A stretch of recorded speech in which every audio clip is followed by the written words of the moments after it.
gonna level change. I'm gonna level change, I'm gonna shoot, and I'm gonna come in on a double leg, right? I set this leg up.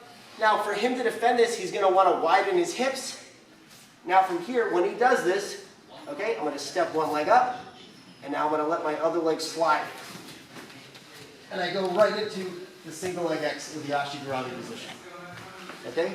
Now from here, because he's standing, I take my left hand, I cut my thigh, I elevate my hips. Now I turn this way, lock my legs, and then we do the same thing that we did before. I extend, I catch the heel, connect my hands, rotate, let's keep going. I land, see how I pull my hips in through my hamstring, through my calf here, that bends the leg, and then I can do the heel. Okay, so let's look at that again. So we'll get from this side. So we're here, you can use whatever setup you want, right? That's not the focus here. The focus here is just level changing, shoot into a double, and he widens his hips to defend the takedown. I step my left leg up, and I throw my legs into an Ashigarami. From here, I want to get my hips high, so I take this hand, I post here, I connect my legs, extend, turn him down. And then we just do, it's obviously at this point, it's the same move, right? Connect my hands, roll. Now look guys, see how that bent the leg? By pulling myself in through my hamstring, and then you have a very strong heel up. So one more time. So we're here. Guys, when you are, actually just say that for 1 second. When I shoot it for the double, I go like this. I gotta set this leg up, and now look, my left leg is gonna fold like this. And I go like that, right? So if you don't set this leg up, it doesn't really make any sense. So I set this leg up, now look at my left leg. It folds like this. That's gonna allow it when I sit to slide up. Right? If I kept my foot here, it doesn't really make any sense, right? I have to go like this. Now it slides under. Does that make sense, guys? Like how it's folding and sliding under? Yes, anyway. I'm here, he widens his hips to defend. I step up, and I step up with my right leg on the inside.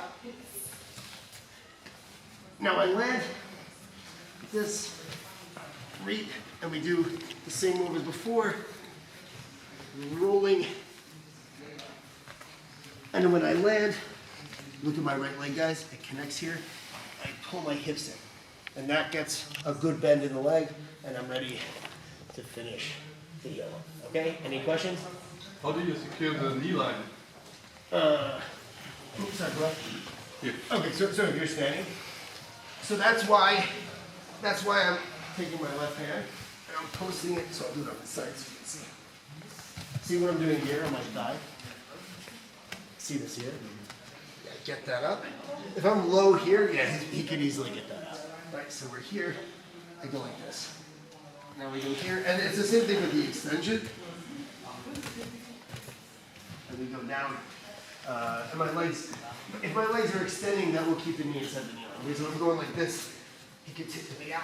Yeah, that spells trouble for me.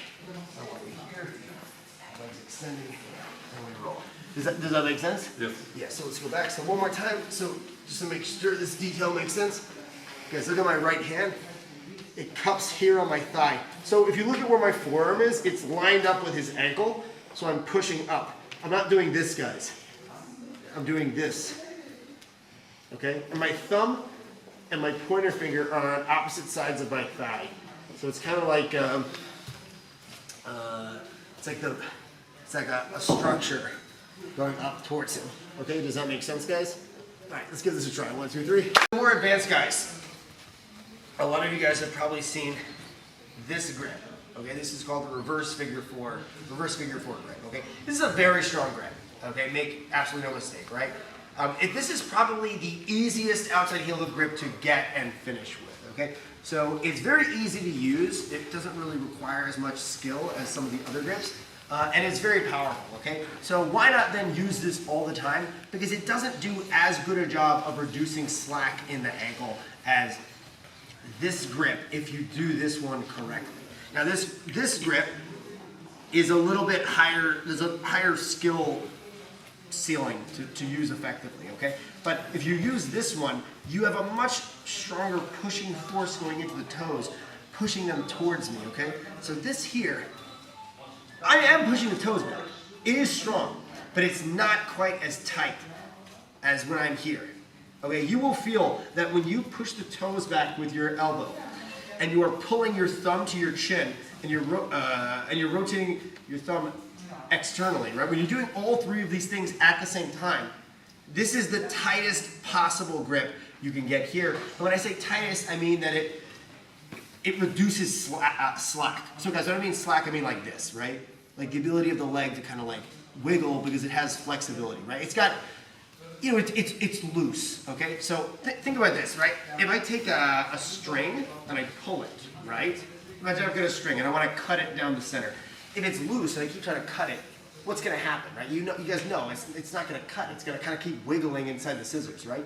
But if I pull it very tight, and then I would have to have someone help me do this because I don't have 3 hands. But if someone then cut it in the center, I pull, it's very tight. Someone cuts it in the center, it's going to cut very easily. Does that make sense, guys? So that's the same thing with this grip, right? When I pull, I'm reducing the slack, right? I take the string and the little piece of string, I pull, I hold, there's no slack, okay? I want to reduce slack at the ankle, right? That's my goal with this grip. When I go here, right now there's a lot of slack, okay? When I go here, there's less slack, but there's still more than you'd expect. Yeah, exactly, he can point his toes. Yeah, he can do that more effectively, so do that again. I mean, I'm actually pushing pretty hard with my elbow and he can still do that. But if I go like this, now when he goes to do that, it's very hard, right?